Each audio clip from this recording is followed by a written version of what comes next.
Bonjour à tous et bienvenue dans ce nouveau top 5 des gauchistes de la semaine. Et une fois encore, il y a du très lourd qui nous attend cette semaine. Alors on commence sans attendre, c'est parti pour la 5e place.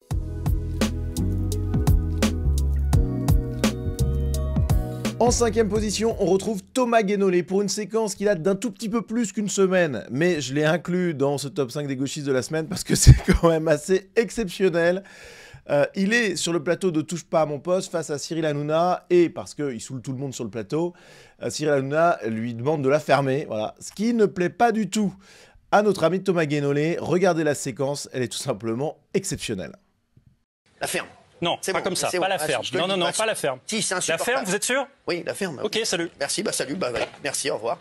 Merci, au revoir. Vous ne me parlez pas comme ça. Qu'est-ce qui t'arrive? Vous venez de dire la ferme, c'est grossier. Il y a des jeunes qui nous regardent, vous me parlez comme ça se fait pas. La ferme, c'est insupportable. Quand je dis stop, c'est stop. Oui, là c'est vrai, d'accord. Non, là ok. Sinon, c'est le chaos le plus rapide de l'histoire. Non mais exceptionnel. Alors on sait pas ce qui lui prend, tout d'un coup il s'énerve, voilà, virilité totale du mâle blanc patriarcal Thomas Guénolé qui se rebelle un peu, mais pour au final, repartir la queue entre les jambes jusqu'à sa place, après s'être soumis totalement, c'est vraiment ridicule au dernier degré. C'est une petite pépite pour commencer l'émission en douceur, voilà, c'est une séquence qui est énorme et qui nous montre que les gauchistes, au fond, il y a quand même une grosse différence anthropologique avec les gens de droite, parce que quand ils veulent se la jouer un peu viril, on voit que c'est pas très crédible, c'est un rôle de composition dans lequel ils sont pas très à l'aise. Donc Thomas Guénolé, 5e place.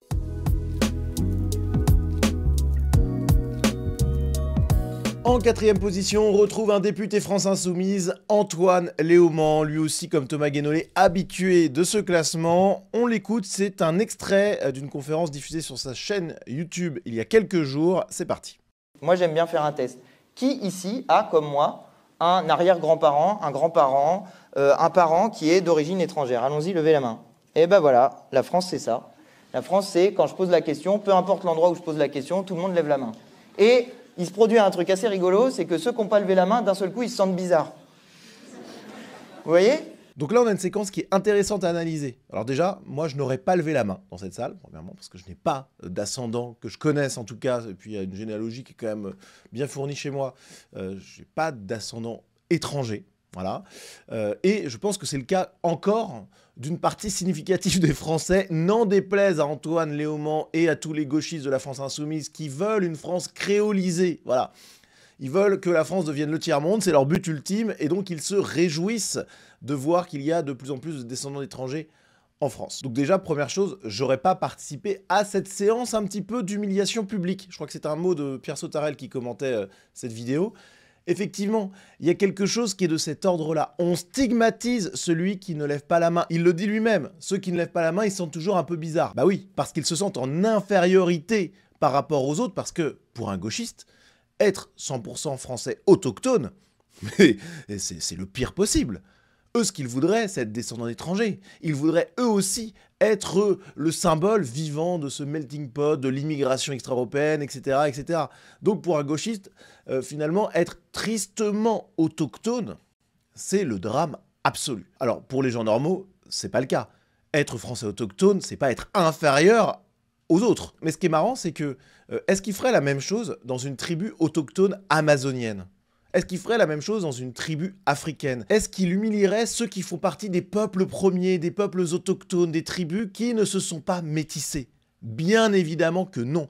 Il ne le fait que parce qu'il a des Européens en face de lui et qu'il se réjouit du métissage et de la disparition des particularismes européens et français en l'occurrence. Donc dans cette courte séquence, on a quand même pas mal d'enseignements. Franchement, c'est un condensé de ce qu'est l'ethnomasochisme de la gauche, et Antoine Léaumont, eh bien cet ethnomasochisme-là, c'est quand même une part constitutive de son identité. Je rajouterais d'ailleurs, puisqu'on parle de son identité, que Antoine Léaumont, il a beau avoir des ancêtres étrangers, ça reste quand même un autochtone européen. Et évidemment qu'avoir des ancêtres européens, c'est absolument pas la même chose en termes civilisationnels que d'avoir des ancêtres extra-européens qui viennent d'ères civilisationnelles très différentes de la nôtre. Bref, donc Antoine Léaumont, 4e place, mérité.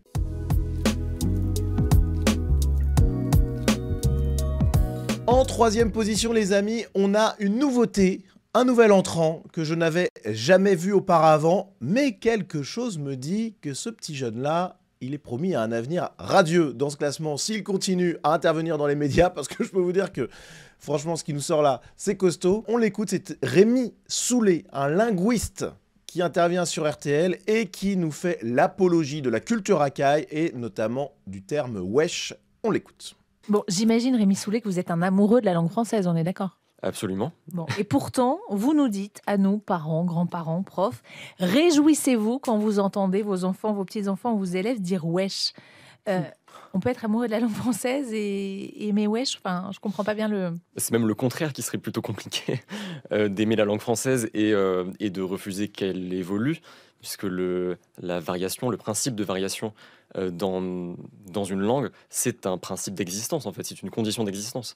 Alors là, c'est très intéressant, il nous parle de l'évolution. Alors, oui, c'est une évolution, wesh. Et l'ajout d'éléments linguistiques venus de la culture racaille, oui, c'est une évolution de la langue française. Simplement, il y a des évolutions positives et des évolutions négatives dans la vie, sur tous les sujets possibles d'ailleurs. Bon, et donc valoriser le terme wesh comme le fait ce linguiste, c'est être aveugle au caractère positif ou négatif de cette évolution et se dire juste l'évolution est bonne en elle-même, ce qui est une position absurde. Il y a des choses qui évoluent très négativement et là, on est évidemment sur une évolution négative. Bon, on continue et je commenterai ensuite. Wesh, c'est du français. Absolument. Et quand mon fils de 9 ans dit wesh, surtout, faut pas que je l'engueule. C'est ça ? Non, mais si je vous suis. Mais oui, tout à fait. Très intéressant, parce que là, elle lui parle de concret. Parce qu'il y a les grands discours, les essais savants sur cette question, etc. Mais tout ça, c'est sur le papier.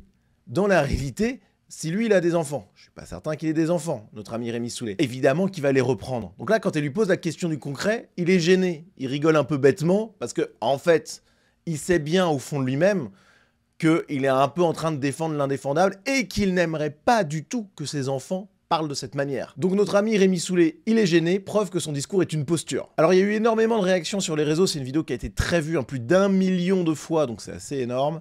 On a Constantin sur Twitter qui nous parle effectivement de quelque chose qu'il faut évoquer, même si pas le physique, etc. quand même. Il semble y avoir une espèce de continuité chez les gauchistes. Physiquement, il y a un phénotype gauchiste qui est saisissant, quoi. Et donc là, évidemment, Constantin qui nous parle de Mathieu Slama. Et c'est vrai qu'ils se ressemblent. Franchement, c'est le même profil. C'est vraiment le même profil. Pareil, pour Pablo Pio-Vivien, il y a un petit air. Alors, c'est pas exactement la même chose, mais vous voyez, on les mettrait côte à côte. Vous savez, ça fait un peu comme dans les films américains, au moment où la victime doit identifier le coupable au commissariat, et on met côte à côte des gens qui se ressemblent un peu de temps en temps, etc. Et puis, c'est à la victime d'identifier. Bon, là, moi, franchement, vous me demandez d'identifier Mathieu Slama ou Rémi Soulet au milieu de toute cette petite ribambelle de gens, là, avec Pablo Pio-Vivien en plus. C'est pas évident. Voilà, c'est pas évident. C'est les mêmes, quoi. C'est presque des sosies, Rémi Soulet et Mathieu Slama. Même au niveau des cheveux et tout, c'est incroyable. Donc on voit que l'utilisation malheureusement massive de ce terme wesh et de plein d'autres items linguistiques de la culture racaille, ça marque une évolution très négative de la langue française, qui va avec la chute du niveau scolaire par ailleurs, hein, c'est un drame absolu. Et cette tendance de la gauche à se réjouir de cette évolution négative, elle est totalement logique. On en revient encore et toujours à l'ethnomasochisme de la gauche qui adore, alors la diversité, qui adore voir des termes étrangers arriver en France, etc. Mais aussi, il y a cet amour de la gauche pour la destruction de l'excellence et de la beauté, pour la destruction de la civilisation européenne. C'est un impensé, c'est quelque chose qui est inconscient chez plein de gauchistes. Mais c'est ça qui s'exprime dans la parole de ce linguiste, qui, s'il avait des enfants, n'accepterait évidemment pas qu'il parle comme des racailles chez lui. Voilà. Donc tout ça, c'est du discours, c'est de la gauche, mais costaud, franchement, de voir ça. Ce sosie de Mathieu Slama, il a pris non seulement le look, mais aussi sa bêtise gauchiste qui lui permet d'être bien placé dans le classement de la semaine.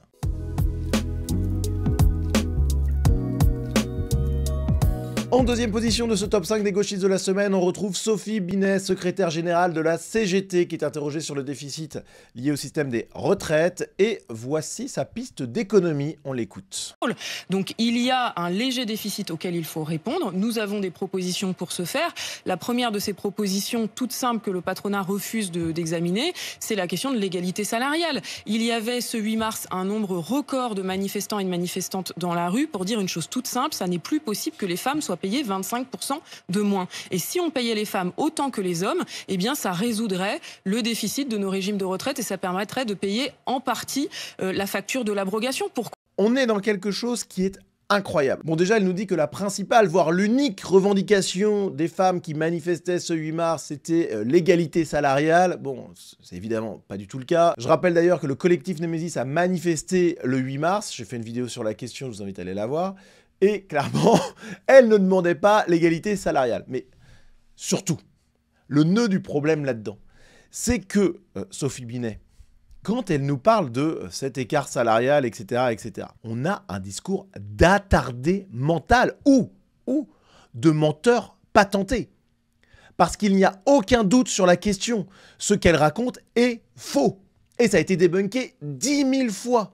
Donc ce discours est invraisemblable. Soit elle est complètement idiote, soit elle manipule sciemment les gens qui l'écoutent en racontant n'importe quoi. Voilà. Et à mon avis, c'est l'option volontaire qui est là. On est face à quelqu'un qui ment sciemment pour imposer son agenda politique. C'est ça la réalité. Sophie Binet est une ignoble menteuse. Voilà. Et l'alternative, c'est que c'est une attardée mentale. Alors, ça a été débunké 10 000 fois, mais en fait, quand on prend cette différence salariale au global, sans prendre en compte, évidemment, le fait que les femmes travaillent moins que les hommes, pour plein de raisons diverses et variées, bah, on n'a rien dit, en fait.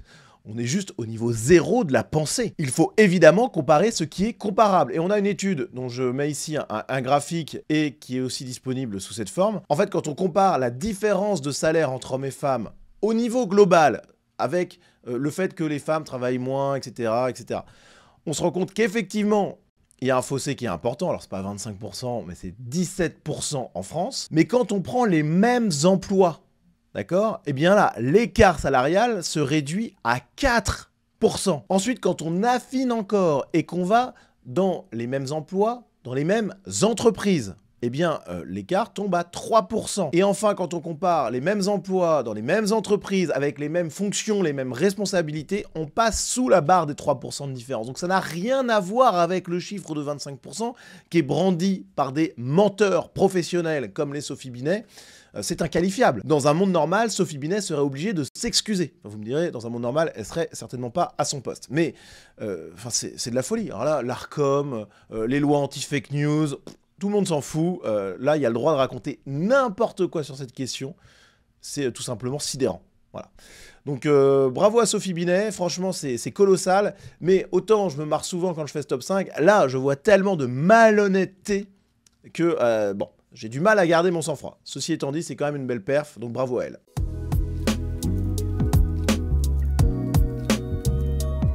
Et en première position de ce classement, on retrouve Ercilia Soudet, députée France Insoumise. Et les amis, c'est une victoire incontestable pour cette élue de gauche, parce qu'elle nous a fait une semaine, c'est olympique. Voilà, les JO, c'est son de retour. Franchement, elle a été mais au sommet continuellement.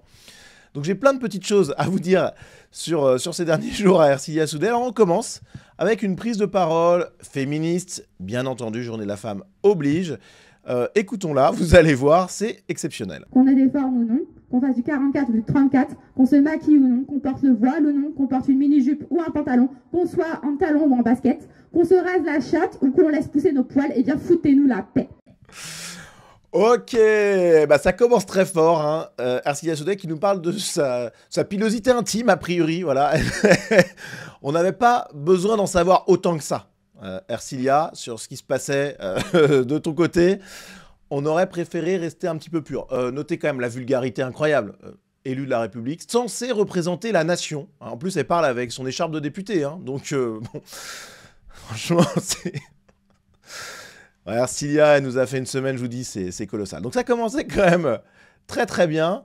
Et puis on a enchaîné. Alors là, elle nous a parlé de science et notamment de nucléaire. Présente au rassemblement en mémoire de la catastrophe de Fukushima, où j'ai eu le plaisir de retrouver ma professeure de japonais. Bon, déjà, bon, qu'est-ce qu'on s'en fout de ta vie, en fait? Bon, bref. Le nucléaire, cette énergie mortifère, doit être au cœur de la lutte écologiste et anti-militariste.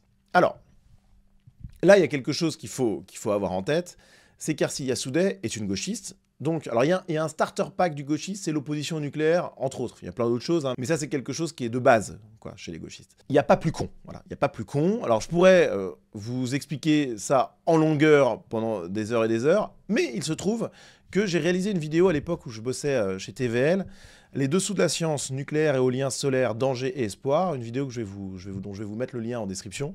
Vous irez la voir et ça vous dit à quel point ce que raconte Hersi Yasuda est faux. Vous voyez ici un graphique d'études scientifiques sur le nombre de décès par rapport à l'énergie produite. Et vous voyez que le charbon, qui est adoré par les écolo-gauchistes, encensés par Hersi Yasuda par ailleurs, en Allemagne.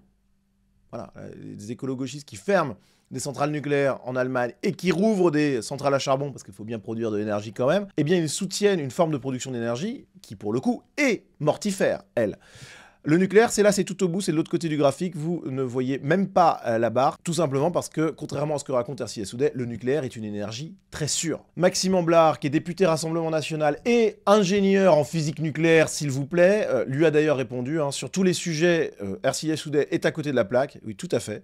C'est assez fascinant d'ailleurs. Franchement, c'est une belle perf de la part des gauchistes, mais notamment d'Hersi Yasuda. Elle raconte systématiquement n'importe quoi. Bon. La catastrophe de Fukushima, poursuit Maxime Amblard, est due à un tsunami dévastateur et l'accident nucléaire en lui-même n'a fait qu'une victime des suites des radiations. Et oui, il y a eu des enquêtes qui ont été réalisées là-dessus. Alors évidemment, faut savoir un truc, j'en parle dans la vidéo sur les dessous de la science, mais ce qui s'est passé à Fukushima n'aurait pas été possible en France parce que les normes de sécurité sont beaucoup plus importantes en France qu'au Japon. Bref. Mais en plus, il n'y a eu qu'un seul mort direct des suites de l'irradiation. Donc bon, bref, c'est de la folie furieuse de la part d'Hersi Yasuda, évidemment, qui ne connaît rien de rien au sujet. Alors elle s'est quand même permis de lui répondre, parce que donc vous voyez, il fait son tweet de réponse, et regardez, elle tweet « Ok Einstein », pour se foutre de sa gueule un peu. C'est une façon de dire... en fait, on ne sait pas ce qu'elle veut dire. En fait, je pourrais essayer de vous expliquer, il y a une note de communauté qui essaie de l'expliquer aussi, elle cherche à décrédibiliser son interlocuteur en l'appelant Einstein. Je ne comprends pas. Bah, oui, par rapport à toi, Maxime Amblard, c'est Einstein. Oui, il n'y a aucun doute là-dessus. Donc, bon, on ne sait pas ce qu'elle a voulu faire, mais elle a souligné sa médiocrité puisque Maxime Amblard, il est ingénieur en physique nucléaire, Hersi Yasuda, en rien du tout. Voilà. Donc, à part nous parler de ses épilations intimes, je ne sais pas quelle est sa compétence. Et donc, elle essaye de lui répondre de manière moqueuse, alors que elle raconte n'importe quoi à la base, et qu'il lui dit, qu'il lui prouve, qu'il lui démontre.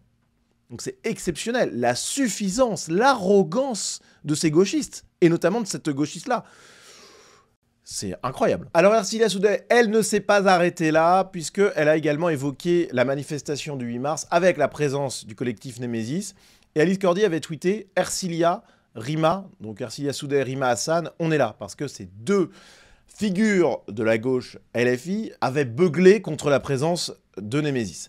Et Hersi Yasuda, elle reprend ce tweet d'Alice Cordier, et voilà ce qu'elle dit.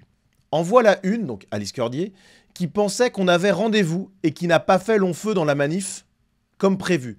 Gratte pas l'amitié, Cordier, prends plutôt un curly. Mais qu'est-ce qu'elle nous raconte là encore? Alors, bon, en voilà une qui pensait qu'on avait rendez-vous. Non, c'est juste que tu as hurlé contre leur présence, et donc Alice Cordier, elle montre que, finalement, malgré vos récriminations, eh bien, le collectif Némésis est là et a gagné. Et d'ailleurs, Hersi Yasuda, elle nous dit ensuite le collectif Némésis n'a pas fait long feu dans la manif comme prévu. Alors que, vous le savez déjà si vous avez regardé la vidéo que j'ai publiée cette semaine là-dessus, au contraire, les filles de Némésis ont manifesté pendant plusieurs heures. Après avoir été bloquées un moment, elles ont manifesté. Elles ont fait résonner leur slogan dans les rues de Paris.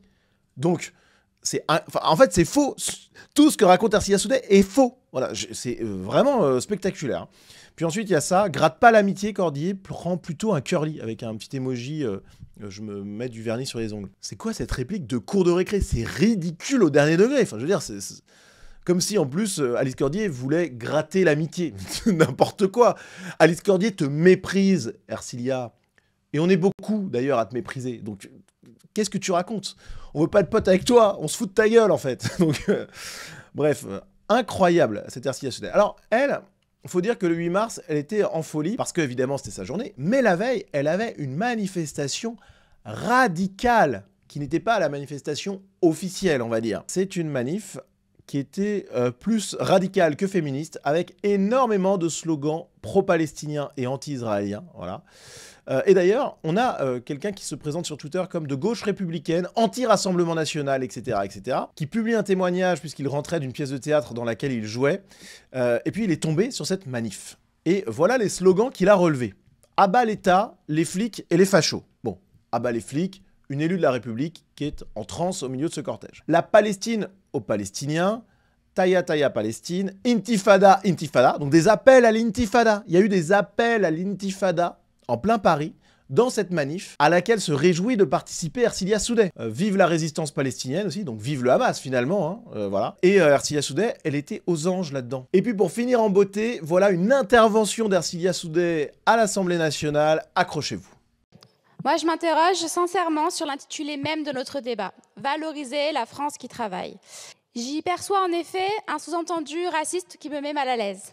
Il faudrait valoriser les Français qui travaillent par opposition aux vilains étrangers qui profiteraient des allocations. J'y vois également une attaque à peine voilée à l'encontre des chômeurs. Et pourtant, les véritables assistés, ce ne sont ni les étrangers, ni les chômeurs, contrairement à ce que ne cesse de marteler la droite et l'extrême droite, mais ce sont les ultra-riches. Voilà, donc ça c'est un grand classique de la gauche. Les grands méchants, les vilains à abattre. Littéralement, peut-être un jour, enfin en tout cas dans son esprit, on sent que c'est pas loin, ce sont les ultra-riches. Alors qu'est-ce qu'un ultra-riche? Est-ce qu'elle, avec son salaire de députée, qui est largement supérieur au mien, et largement supérieur au vôtre qui regardait cette vidéo, à mon avis, est-ce qu'elle est une ultra-riche? Bon, est-ce qu'on doit lui couper la tête à Ercilia Soudeh? Bon, moi je suis pas du tout un terroriste, je suis pas du tout un gauchiste, donc non. Mais bon, déjà c'est un peu spécial. Mais là où c'est énorme quand même, c'est le moment où elle dit, voilà, valoriser la France qui travaille. Ça serait donc, selon cette députée France Insoumise, raciste.